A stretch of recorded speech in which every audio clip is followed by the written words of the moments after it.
Hello ವೀಕ್ಷಕರೇ, ನಮಸ್ಕಾರ. ತಮ್ಮೆಲ್ಲರಿಗೂ ಮತ್ತೊಮ್ಮೆ ಭಾಗ್ಯ ಟಿವಿಗೆ ಸ್ವಾಗತ ಸುಸ್ವಾಗತ ಕೋರ್ತಾ ಇದ್ದೀವಿ. ಭಾಗ್ಯ ಮತ್ತು ಗಿರೀಶ್.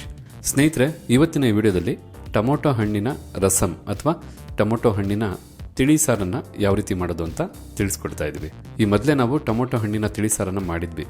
ಬಟ್ ಈಗ ಯಾಕೆ ಮಾಡ್ತಾ ಇದೀವಿ ಗೊತ್ತಾ? ಹೌದು, ನೀವು ಟೈಟ್ಲಲ್ಲಿ ಮೊದಲೇ ನೋಡಿರೋ ಪ್ರಕಾರನೇ ಟೊಮೊಟೊ ಹಣ್ಣನ್ನು ಉಪಯೋಗಿಸದೆ ಯಾವ ರೀತಿಯಾಗಿ ಟೊಮೊಟೊ ಹಣ್ಣಿನ ತಿಳಿಸಾರನ್ನು ಮಾಡೋದಕ್ಕೆ ಸಾಧ್ಯ, ಖಂಡಿತ ಇದಕ್ಕೆ ಉತ್ತರ ಸಿಗುತ್ತೆ. ಮುಂದೆ ವಿಡಿಯೋ ನೋಡ್ತಾ ಹೋಗಿ. ಮತ್ತೆ ಆಗ್ತಡ ಟೊಮೊಟೊ ಹಣ್ಣುಗಳನ್ನು ಉಪಯೋಗಿಸದೆ ಯಾವ ರೀತಿ ಟೊಮೊಟೊ ರಸಂ ಅಥವಾ ಟೊಮೊಟೊ ತಿಳಿಸಾರು ಮಾಡೋದು ಅಂತ ಈಗ ನೋಡ್ಕೊಳ್ಳೋರಂತೆ. ರಸಂ ಮಾಡೋದಕ್ಕೋಸ್ಕರ ನಾವೀಗ ಇಲ್ಲೊಂದು ಮಿಕ್ಸಿ ಜಾರ್ನ ತೊಗೊಂಡಿದ್ದೀವಿ. ಮಿಕ್ಸಿ ಜಾರ್ಗೆ 2 ಟೇಬಲ್ ಸ್ಪೂನ್ ಅಷ್ಟು ಜೀರಿಗೆ ಕಾಳನ್ನು ಹಾಕೊಳ್ತಾ ಇರ್ತಕ್ಕಂಥದ್ದು, ಹಾಗೆ 8 ರಿಂದ 10 ಕಾಳು ಮೆಣಸು, 5 ರಿಂದ 6 ಮೆಂತ್ಯ ಕಾಳನ್ನು ಸಹ ಹಾಕಿ ಈಗ ಇದನ್ನೆಲ್ಲ ನುಣ್ಣಿಗೆ ಪುಡಿ ಮಾಡ್ಕೋಬೇಕಾಗತ್ತೆ. ಬೇಕಿದ್ರೆ ಈ ಪದಾರ್ಥಗಳನ್ನೆಲ್ಲ ನೀವು ಸ್ವಲ್ಪ ಬಿಸಿ ಮಾಡಿ ಸಹ ಹುರಿದು ಪುಡಿ ಮಾಡ್ಕೋಬೋದು, ಅಥವಾ ಹಾಗೇನು ಪುಡಿ ಮಾಡ್ಕೋಬೋದು. ಈಗ ಇಲ್ಲಿ ತಾವು ನೋಡ್ತಾ ಇರ್ಬೋದು, ಮಿಕ್ಸಿಗೆ ಹಾಕ್ತಂತ ಎಲ್ಲ ಪದಾರ್ಥನೂ ಈ ಒಂದು ಹದಕ್ಕೆ ನುಣ್ಣಿಗೆ ಪುಡಿ ಮಾಡಾಯಿತು. ಒಳ್ಳೆ ಘಮ ಅಂತ ಅರೋಮ ಬರ್ತಾ ಇದೆ. ಈ ರೀತಿ ಇದನ್ನೆಲ್ಲ ಪುಡಿ ಮಾಡಿದ ನಂತರ ಈಗ ತಿಳಿಸಾರನ್ನು ಮಾಡೋದಕ್ಕೆ ಬೇಕಾದಂಥ ಒಗ್ಗರಣೆ ಮಾಡೋದಕ್ಕೋಸ್ಕರ ಒಂದು ಬಾಣಲಿನ ಬಿಸಿ ಮಾಡ್ಕೊಂಡಿದ್ದೀವಿ. ಬಿಸಿಯಾದಂಥ ಬಾಣಲಿಗೆ 1 ಟೇಬಲ್ ಸ್ಪೂನ್ ಅಷ್ಟು ಎಣ್ಣೆನ ಹಾಕಿ ಎಣ್ಣೆನೂ ಸಹ ಬಿಸಿ ಮಾಡ್ಕೋಬೇಕಾಗತ್ತೆ. ಈಗ ಇಲ್ಲಿ ಎಣ್ಣೆ ಬಿಸಿಯಾಗಿದೆ, ಸ್ವಲ್ಪ ಸಾಸಿವೆ ಕಾಳನ್ನು ಹಾಕೊಳ್ತಾ ಇದ್ದೀವಿ. ಈ ರೀತಿಯಾಗಿ ಸಾಸಿವೆನೂ ಸಿಡಿದಾದ ನಂತರ ಚಿಟಿಕೆಯಷ್ಟು ಇಂಗಿನ ಪುಡಿನೂ ಸಹ ಹಾಕಿ, ಹಾಗೆ 1 ಗಡ್ಡೆಯಷ್ಟು ನೀಟಾಗಿ ಸಿಪ್ಪೆ ತೆಗೆದಂಥ ಬೆಳ್ಳುಳ್ಳಿನ ಜಜ್ಜಿ ಹಾಕ್ತಾ ಇರ್ತಕ್ಕಂಥದ್ದು, ಜೊತೆಗೆ 7 ರಿಂದ 8 ಖಾರದ ಮೆಣಸಿನಕಾಯಿನ ಮಧ್ಯಕ್ಕೆ ಮುರಿದು ಹಾಕ್ತಾ ಇರ್ತಕ್ಕಂಥದ್ದು, ಹಾಗೆ ಸ್ವಲ್ಪನೇ ಸ್ವಲ್ಪ ಕರಿಬೇವಿನ ಸೊಪ್ಪನ್ನು ಸಹ ಹಾಕಿ ಈಗ ಇದನ್ನೆಲ್ಲ ಒಂದು 30 ಸೆಕೆಂಡ್ಗಳ ಕಾಲ ಫ್ರೈ ಮಾಡ್ಕೋಬೇಕಾಗತ್ತೆ. ಈ ರೀತಿ ಪದಾರ್ಥನೆಲ್ಲ 30 ಸೆಕೆಂಡು ಬೆರೆಸಿ ಬಿಸಿ ಮಾಡಿದ ನಂತರ ಈ ಸಮಯದಲ್ಲಿ 3 ರಿಂದ 4 ಟೊಮೊಟೊ ಹಣ್ಣನ್ನು ಹಾಕೋಬೇಕಾಗತ್ತೆ. ಮೊದಲೇ ಹೇಳಿದ್ನಲ್ವಾ, ಟೊಮೊಟೊ ಹಣ್ಣನ್ನು ಉಪಯೋಗಿಸದೆ ಯಾವ ರೀತಿಯಾಗಿ ಟೊಮೊಟೊ ಹಣ್ಣಿನ ತಿಳಿಸಾರು ಮಾಡೋದು ಅಂತ. ಅದಕ್ಕೆ ಪರಿಹಾರ ನೋಡಿ, ಇಲ್ಲಿದೆ ಇಂದ್ರಾ ಫುಡ್ಸ್ ಅವರ ಟೊಮೊಟೊ ಪೇಸ್ಟ್. ಈ ಒಂದು ಟೊಮೊಟೊ ಪೇಸ್ಟ್ ಅನ್ನ 100% ನ್ಯಾಚುರಲ್ ಆಗಿ ಕೇವಲ ಟೊಮೊಟೊ ಹಣ್ಣು ಒಂದನ್ನೇ ಉಪಯೋಗಿಸಿ ಮಾಡಿರ್ತಕ್ಕಂಥದ್ದು. ಬೇರೆ ಯಾವುದೇ ಪದಾರ್ಥ ಇದಕ್ಕೆ ಮಿಕ್ಸ್ ಮಾಡಿಲ್ಲ. ಏಕೆಂದರೆ ಈ ಒಂದು ಟೊಮೊಟೊ ಪೇಸ್ಟ್ ಇದೆಯಲ್ಲ, ಸಂಪೂರ್ಣವಾಗಿ ನ್ಯಾಚುರಲ್ ಆದಂತಹ ಕಲರು ಹಾಗೆ ಟೊಮೊಟೊ ಹಣ್ಣಿನ ನೈಜ ಸುವಾಸನೆ ಇದರಲ್ಲಿ ಇರುತ್ತೆ. ಈ ಟೊಮೊಟೊ ಪೇಸ್ಟನ್ನು ಉಪಯೋಗಿಸಿ ನೀವು 100ಕ್ಕೂ ಹೆಚ್ಚು ಬಗೆಯಾದಂಥ ರೆಸಿಪಿನ ಮಾಡ್ಬೋದು. ಅಂದರೆ ನೀವು ರೆಸಿಪಿ ಮಾಡಬೇಕಾದ್ರೆ ಎಲ್ಲೆಲ್ಲ ಟೊಮೊಟೊ ಹಣ್ಣನ್ನು ಉಪಯೋಗಿಸ್ಬೇಕೋ ಅಲ್ಲೆಲ್ಲ ಈ ಪೇಸ್ಟನ್ನು ಉಪಯೋಗಿಸಿದ್ರೆ ಆಯಿತು. ಇಷ್ಟಕ್ಕೂ ಈಗ ನಿಮ್ಗೆ ಗೊತ್ತಿರೋ ಹಾಗೆ ಟೊಮೊಟೊ ಹಣ್ಣು ರೇಟು ಬಹಳ ಹೆಚ್ಚಿದೆ. ಕೆಲವೊಮ್ಮೆ ಅಷ್ಟೇ ತೀರಾ ಕಮ್ಮಿಗೆ ಇಳಿಯುತ್ತೆ. ಆ ಸಮಯದಲ್ಲಿ ಎಷ್ಟೋ ಜನ ರೈತರು ತಗೊಂಡೋಗಿ ಟೊಮೊಟೊ ಹಣ್ಣನ್ನು ರಸ್ತೆಗೆ ಸುರಿತಾರೆ. ಇದನ್ನು ಮನಗೊಂಡಂಥ ಇಂದ್ರಾ ಫುಡ್ಸ್ ಅವರು ಒಂದು ಆಲೋಚನೆ ಮಾಡ್ತಾರೆ. ಏನಪ್ಪ ಅಂದರೆ, ಬೆಲೆ ಕಡಿಮೆ ಇರಬೇಕಾದ್ರೆ ಉತ್ತಮ ಕ್ವಾಲಿಟಿಯ ಟೊಮೊಟೊ ಹಣ್ಣನ್ನು ಖರೀದಿ ಮಾಡಿ ಅದರಲ್ಲೂ ರೈತರಿಗೆ ಉತ್ತಮವಾದಂಥ ಬೆಲೆನ ಕೊಟ್ಟು ಒಳ್ಳೆ ಹಣ್ಣನ್ನು ಖರೀದಿ ಮಾಡ್ತಾರೆ. ಅದರಲ್ಲೂ ಉತ್ತಮವಾದಂಥ ಟೊಮೊಟೊ ಹಣ್ಣುಗಳನ್ನು ಮಾತ್ರ ಆಯ್ಕೆ ಮಾಡಿಕೊಂಡು ಬೇರೇನೂ ಮಿಶ್ರಣ ಮಾಡದೆ ಟೊಮೊಟೊ ಹಣ್ಣಿಂದನೇ ಟೊಮೊಟೊ ಪೇಸ್ಟನ್ನು ತಯಾರು ಮಾಡ್ತಕ್ಕಂಥದ್ದು. ನೀವಿಲ್ಲಿ ಪ್ಯಾಕೆಟ್ ಮೇಲೆ ನೋಡ್ತಾ ಇದ್ದೀರಾ, ಸರಿಸುಮಾರು 1 kgಯಷ್ಟು ಪೇಸ್ಟಲ್ಲಿ 7 kgಯಷ್ಟು ಟೊಮೊಟೊ ಹಣ್ಣನ್ನು ಬಳಸಿರ್ತಾರೆ. ನೀವು ಅಡುಗೆ ಮಾಡಬೇಕಾದ್ರೆ 1 ಟೇಬಲ್ ಸ್ಪೂನ್ ಅಷ್ಟು ಟೊಮೊಟೊ ಹಣ್ಣನ್ನು ಬಳಸಿದ್ರೆ 3 ರಿಂದ 4 ಮೀಡಿಯಂ ಟೊಮೊಟೊ ಹಣ್ಣನ್ನು ಬಳಸಷ್ಟೇ ಉಪಯೋಗ ಆಗುತ್ತೆ. ಈ ರೀತಿಯಾದಂಥ ಒಂದು ಪ್ರಾಡಕ್ಟ್ ಇದೆ ಅಂದಾಗ ನಮಗೂ ಆಶ್ಚರ್ಯ ಆಯಿತು.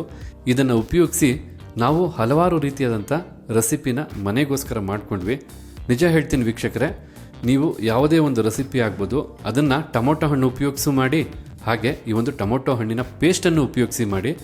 ರುಚಿ ನೋಡಿ, ಎರಡರಲ್ಲೂ ಯಾವುದೇ ರೀತಿಯಾದಂಥ ವ್ಯತ್ಯಾಸ ಬರಲ್ಲ, 1% ವ್ಯತ್ಯಾಸ ಬರಲ್ಲ. ಅದಕ್ಕೆ ನಾನಂತೂ ಗ್ಯಾರಂಟಿ ಕೊಡ್ತೀನಿ. ಈ ಒಂದು ಇಂದ್ರಾ ಫುಡ್ಸ್ ಅವರ ಟೊಮೊಟೊ ಹಣ್ಣಿನ ಪೇಸ್ಟನ್ನು ನೀವು ಖರೀದಿ ಮಾಡಬೇಕಂದ್ರೆ ಡಿಸ್ಕ್ರಿಪ್ಷನ್ ಬಾಕ್ಸಲ್ಲಿ ಆನ್ಲೈನ್ ಲಿಂಕ್ ಕೊಟ್ಟಿರ್ತೀನಿ, ಅವರ ವೆಬ್ಸೈಟ್ ಲಿಂಕ್ ಕೊಟ್ಟಿರ್ತೀನಿ, ಅಥವಾ ಯಾವುದೇ ರೀತಿಯಾದಂಥ ರಿಟೇಲ್ ಶಾಪ್ ಆಗ್ಬೋದು, ಆನ್ಲೈನ್ ಶಾಪಲ್ಲಾಗ್ಬೋದು, ನೀವು ಇದನ್ನು ಬಹಳ ಸುಲಭವಾಗಿ ಖರೀದಿ ಮಾಡ್ಬೋದು. ಎಲ್ಲದಕ್ಕಿಂತ ಮುಖ್ಯವಾದ ವಿಚಾರ ಏನು ಗೊತ್ತಾ? ಒಮ್ಮೆ ನೀವು ಈ ಒಂದು ಪ್ಯಾಕೆಟ್ನ ಬಳಸೋದಕ್ಕೆ ಶುರು ಮಾಡಿದ ನಂತರ 45 ದಿನದವರೆಗೂ ಫ್ರಿಜ್ಜಲ್ಲಿ ಹಾಗೆ ಇಡ್ಬೋದು. ಯಾವುದೇ ಕಾರಣಕ್ಕೂ ಪೇಸ್ಟು ಕೆಡೋದಿಲ್ಲ. ಹುಳಿ ಇರ್ತಕ್ಕಂಥ ಯಾವುದೇ ಪದಾರ್ಥ ಆಗ್ಬೋದು, ನಿಂಬೆಹಣ್ಣಿನ ಉಪ್ಪಿನಕಾಯಿ ಆಗ್ಬೋದು, ಮಾವಿನಕಾಯಿ ಉಪ್ಪಿನಕಾಯಿ ಆಗ್ಬೋದು, ಅದೇ ರೀತಿ ಟೊಮೊಟೊ ಹಣ್ಣು ಸಹ ಹುಳಿ ಇರುತ್ತೆ. ಆದ ಕಾರಣ 45 ದಿನದವರೆಗೂ ಯಾವುದೇ ಸಂದೇಹ ಇಲ್ಲದೆ ಇದೇ ತಾಜಾತನದಲ್ಲಿ ನೀವು ಇದನ್ನು ಕಾಪಾಡ್ಕೋಬೋದು. ಈಗಿಲ್ಲಿ ಇಂದ್ರಾ ಫುಡ್ಸ್ ಅವರ ಟೊಮೊಟೊ ಹಣ್ಣಿನ ಪೇಸ್ಟು 1 ಟೇಬಲ್ ಸ್ಪೂನ್ ಅಷ್ಟು ಬಳಸ್ತಾ ಇರ್ತಕ್ಕಂಥದ್ದು. ಈಗ ಮುಕ್ಕಾಲು ಲೀಟ್ರಿಂದ 1 ಲೀಟ್ರಷ್ಟು ನೀರನ್ನು ಹಾಕೋಬೇಕಾಗತ್ತೆ. ನಾವು ಈ ಟೊಮೊಟೊ ಪೇಸ್ಟನ್ನು ಉಪಯೋಗಿಸಿ ಅನೇಕ ರೆಸಿಪಿಗಳನ್ನು ಮಾಡಿ ಟೇಸ್ಟ್ ಮಾಡಿದರೂ ಸಹ ಟೊಮೊಟೊ ಹಣ್ಣಿನ ತಿಳಿಸಾರು ಅಥವಾ ರಸಮ್ನ ಟೊಮೊಟೊ ಹಣ್ಣಿನ ಪೇಸ್ಟನ್ನು ಉಪಯೋಗಿಸಿ ಇದೇ ಮೊದಲ ಬಾರಿಗೆ ಮಾಡ್ತಾ ಇರ್ತಕ್ಕಂಥದ್ದು. ನೋಡೋಣ ಬಣ್ಣ ಯಾವ ರೀತಿ ಬರುತ್ತೆ, ರುಚಿ ಏನು ಸಿಗುತ್ತೆ ಅಂತ. ನೀರನ್ನು ಹಾಕಾದ ನಂತರ ಸ್ವಲ್ಪ ಅರಿಶಿಣದ ಪುಡಿನ ಹಾಕ್ಕೊಳ್ತಾ ಇರ್ತಕ್ಕಂಥದ್ದು. ಹಾಗೆ 1 ಟೀ ಸ್ಪೂನಷ್ಟು ಬೆಲ್ಲದ ಪುಡಿ. ಇನ್ನು ನಾವು ಮಿಕ್ಸಿ ಜಾರಲ್ಲಿ ನುಣ್ಣಿಗೆ ಪುಡಿ ಮಾಡಿದಂಥ ಜೀರಿಗೆ ಮತ್ತು ಮೆಣಸಿನ ಪುಡಿನೂ ಸಹ ಹಾಕಿ ಈ ಎಲ್ಲ ಪದಾರ್ಥಗಳ ಜೊತೆಗೆ ರುಚಿಗೆ ತಕ್ಕಷ್ಟು ಉಪ್ಪನ್ನು ಸಹ ಹಾಕಿ ಈಗ ಎಲ್ಲ ಪದಾರ್ಥಗಳು ಚೆನ್ನಾಗಿ ಬೆರೆಯೋ ಹಾಗೆ ಮಿಕ್ಸ್ ಮಾಡ್ಕೋಬೇಕು. ನಾವು ಆಗ್ಲಿಂದ ಲೋ ಫ್ಲೇಮಲ್ಲೇ ಕಂಪ್ಲೀಟಾಗಿ ಒಗ್ಗರಣೆ ಮಾಡ್ಕೊಂಡಿದ್ದು. ಈ ಒಂದು ಸಮಯದಲ್ಲಿ ಫ್ಲೇಮನ್ನು ಹೆಚ್ಚಿಸಬೇಕಾಗತ್ತೆ. ಅಂದರೆ ಲೋ ಫ್ಲೇಮಿಂದ ಮೀಡಿಯಂ ಫ್ಲೇಮ್ಗೆ ಇಟ್ಕೊಂಡು ಸರಿಸುಮಾರು ಒಂದು 10 ನಿಮಿಷಗಳ ಕಾಲ ಈ ರಸಮ್ನ ಅಥವಾ ತಿಳಿಸಾರನ್ನ ಕುದಿಸ್ಕೋಬೇಕಾಗತ್ತೆ. ಇನ್ನು ತಿಳಿಸಾರು ಸಿದ್ಧವಾಗಲೇ ಇಲ್ಲ, ಆಗಲೇ ಇದರ ಒಂದು ಪರಿಮಳ ಅಥವಾ ಅರೋಮ ಮನೆಯೆಲ್ಲ ಹರಡಿದೆ. ತುಂಬ ಸೊಗಸಾದಂಥ ತಿಳಿಸಾರಿದು. ಮೊದಲೇ ತಿಳಿಸಾರು ಅಂದರೆ ಬಜೆಟ್ ಫ್ರೆಂಡ್ಲಿ, ಅದ್ರ ಜೊತೆಗೆ ಇಂದ್ರಾ ಫುಡ್ಸ್ ಅವರ ಟೊಮೊಟೊ ಪೇಸ್ಟನ್ನು ಹಾಕಿ ಮಾಡಿರೋದ್ರಿಂದ ಮತ್ತಷ್ಟು ಬಜೆಟ್ ಫ್ರೆಂಡ್ಲಿ ಅಂತ ಹೇಳ್ತೀನಿ.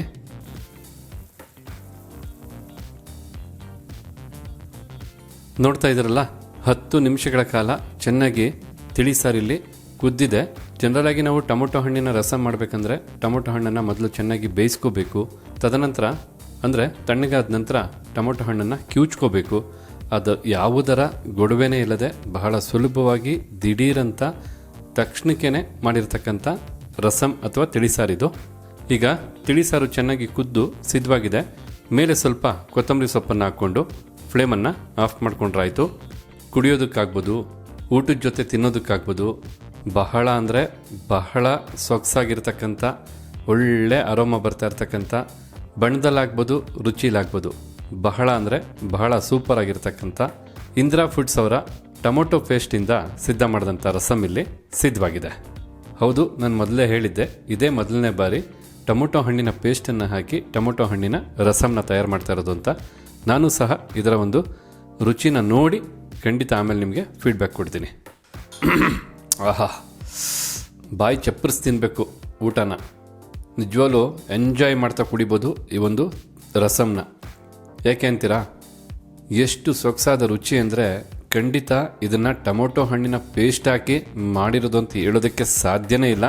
ಟೊಮೊಟೊ ಹಣ್ಣನ್ನು ಹಾಕಿ ಮಾಡಿದಾಗ ರಸಮ್ ಏನು ರುಚಿ ಇರುತ್ತೋ ಅದೇ ರೀತಿಯಾದಂಥ ರುಚಿ ಇದೆ. ಕಾರಣ ಏನಂದರೆ ನಾವು ಹಾಕಿರ್ತಕ್ಕಂಥ ಟೊಮೊಟೊ ಹಣ್ಣಿನ ಪೇಸ್ಟು ಸಹ ಟೊಮೊಟೊ ಹಣ್ಣಿಂದನೇ ಸ್ವಾಭಾವಿಕವಾಗಿ ಮಾಡಿರ್ತಕ್ಕಂಥದ್ದು. ಹಾಗಿದ್ರೆ ನೋಡ್ಕೊಂಡ್ರಲ್ಲ ವೀಕ್ಷಕರೇ, ಯಾವ ರೀತಿಯಾಗಿ ಟೊಮೊಟೊ ಹಣ್ಣಿಲ್ಲದೆ ಕೇವಲ ಟೊಮೊಟೊ ಹಣ್ಣಿನ ಪೇಸ್ಟಿನಿಂದ ರಸಮ್ ಅಥವಾ ತಿಳಿಸಾರನ್ನ ತಯಾರು ಮಾಡೋದು ಅಂತ. ಮತ್ತೊಮ್ಮೆ ನಿಮಗೆ ತಿಳಿಸ್ತಾ ಇರೋದೇನೆಂದರೆ ಖಂಡಿತ ನೀವು ಸಹ ಒಮ್ಮೆ ಇಂದ್ರಾ ಫುಡ್ಸ್ ಅವರ ಈ ಒಂದು ಟೊಮೊಟೊ ಹಣ್ಣಿನ ಪೇಸ್ಟನ್ನು ಒಮ್ಮೆ ಉಪಯೋಗಿಸಿ ಅಡುಗೆ ಮಾಡಿ ನೋಡಿ. ನಿಮಗೆ ಟೊಮೊಟೊ ಹಣ್ಣಿಗೂ ಈ ಒಂದು ಪೇಸ್ಟ್ಗೂ ಎಳ್ಳಷ್ಟು ವ್ಯತ್ಯಾಸ ಗೊತ್ತಾಗೋದೇ ಇಲ್ಲ. ಹಾಗಿದ್ರೆ ಇವತ್ತು ನಾ ಮಾಡಿ ತಿಳಿಸಿದಂಥ ಈ ಒಂದು ಟೊಮೊಟೊ ಹಣ್ಣು ಇಲ್ಲದೆ ಟೊಮೊಟೊ ಹಣ್ಣಿನ ಪೇಸ್ಟಿಂದ ಮಾಡ್ತಕ್ಕಂಥ ತಿಳಿಸಾರು ಅಥವಾ ರಸಮ್ ತಮಗೆಲ್ಲರಿಗೂ ಇಷ್ಟ ಆಗಿದೆ ಅಂತ ತಿಳ್ಕೊಂಡಿದ್ದೀನಿ. ಇಷ್ಟ ಆಗಿದ್ದರೆ ವಿಡಿಯೋಗೊಂದು ಲೈಕ್ ಮಾಡಿ, ಜೊತೆಗೆ ತಮ್ಮ ಅನಿಸಿಕೆ ಅಭಿಪ್ರಾಯ ಈ ಒಂದು ರೆಸಿಪಿ ಬಗ್ಗೆ ಏನಿದೆ ಅನ್ನೋದನ್ನು ತಿಳಿಸೋದನ್ನು ಮರಿಬೇಡಿ. ಎಲ್ಲದಕ್ಕಿಂತ ಹೆಚ್ಚಾಗಿ ಈ ಒಂದು ರೆಸಿಪಿನ ಮತ್ತೊಬ್ಬರಿಗೂ ಹೆಲ್ಪ್ ಆಗೋ ಹಾಗೆ ಶೇರ್ ಮಾಡಿ ಅಂತ ಹೇಳ್ತಾ ತಮಗೆಲ್ಲರಿಗೂ ಧನ್ಯವಾದನ ತಿಳಿಸ್ತಾ ಇದ್ದೀವಿ. ಭಾಗ್ಯ ಮತ್ತು ಗಿರೀಶ್.